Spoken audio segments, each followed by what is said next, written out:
भ्रष्टाचारियों को ठोक देंगे, ठोक देंगे, ठोक देंगे। भ्रष्टाचार नहीं होने देंगे फरीदाबाद। ये राक्षसी तो है जो पब्लिक का पैसा खा करके अपने घरों में रख रहे हैं। ये भ्रष्टाचार जो कर रहे हैं,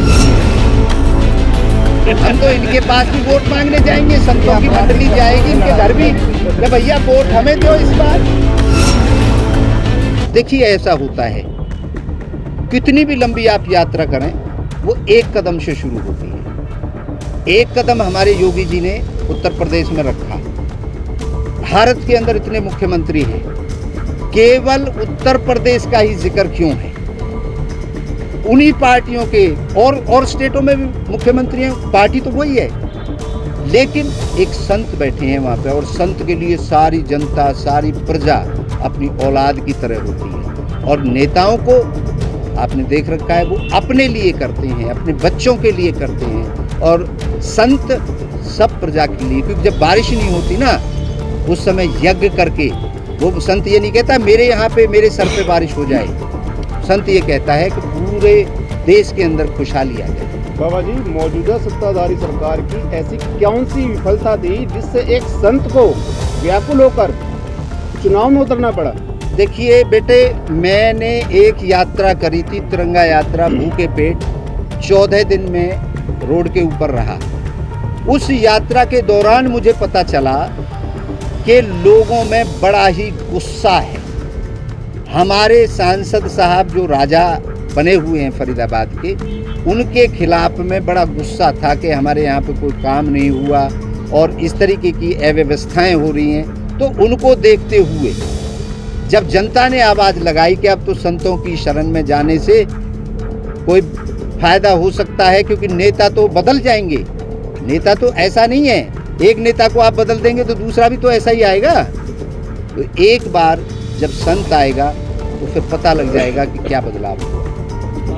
यूपी के मुख्यमंत्री की आपने तारीफ करी कि जो भगवाधारी है, और उसी चीज की छवि यहाँ के भी मंत्री दिखा रहे हैं कि राम मंदिर की, 3 तलाक की, 370 की।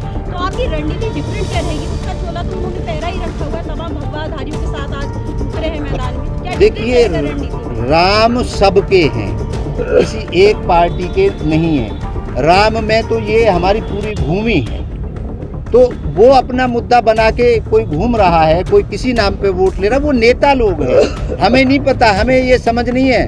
हम तो संत हैं और हमारे भक्तों को दर्द हुआ, हमारे भक्तों को दर्द हो रहा है, लुट रहे हैं। तो भाई ये संत का धर्म है कि जब उनकी भक्त सब परेशान हैं। जब संत नहीं रहे हो आप, नेता के चुनाव लड़ रहे हो और नेता के विपक्ष में लड़ रहे हो।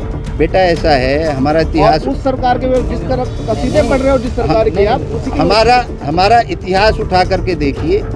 जब भी दुष्टों का, राक्षसों का नाश करना होता था, हमारे भगवान श्री कृष्ण। राक्षस कौन है, यही मैं पूछना चाहता हूं। ये राक्षसी तो है जो पब्लिक का पैसा खा करके अपने घरों में रख रहे हैं। ये भ्रष्टाचार जो कर रहे हैं, जो गड्ढे हुए पड़े हैं सड़कों के अंदर, एक्सीडेंट होकर के मौत हो जाती है, जो गांवों के अंदर जा करके कोई भी स्वास्थ्य की सुविधा नहीं है, झोला छाप डॉक्टर सुई लगा देते हैं और आदमी मर जाता है।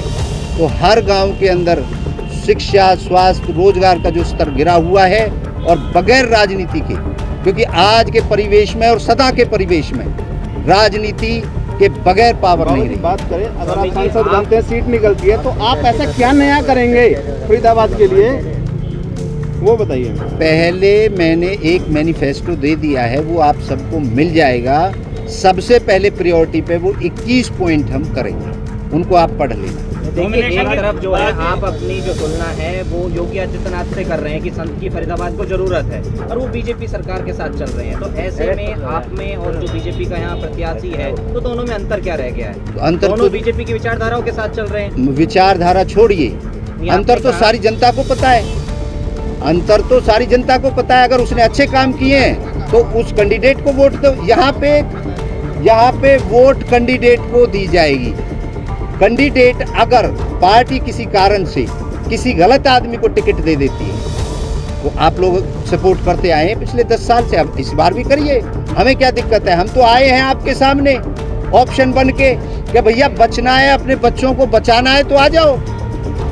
आ जाओ हमारे पास। महाराज जी, रणनीति क्या रहेगी, लोग क्यों वोट दें आपको? देखिए रणनीति, राजनीति क्यों करना पड़ी, ऐसा क्या कारण है? अरे बता तो रहा हूँ बार बार भैया, राजनीति में योगी जी नहीं आते।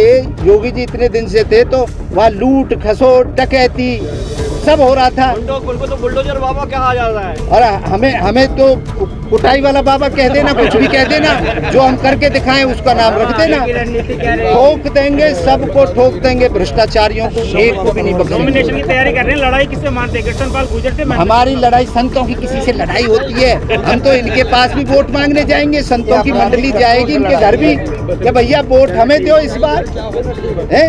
हमारी लड़ाई नहीं किसी से नहीं होती, हम तो आशीर्वाद देने के लिए सबको आशीर्वाद देंगे। इस तरफ आप कह रहे हैं ठोक देंगे, क्या नारा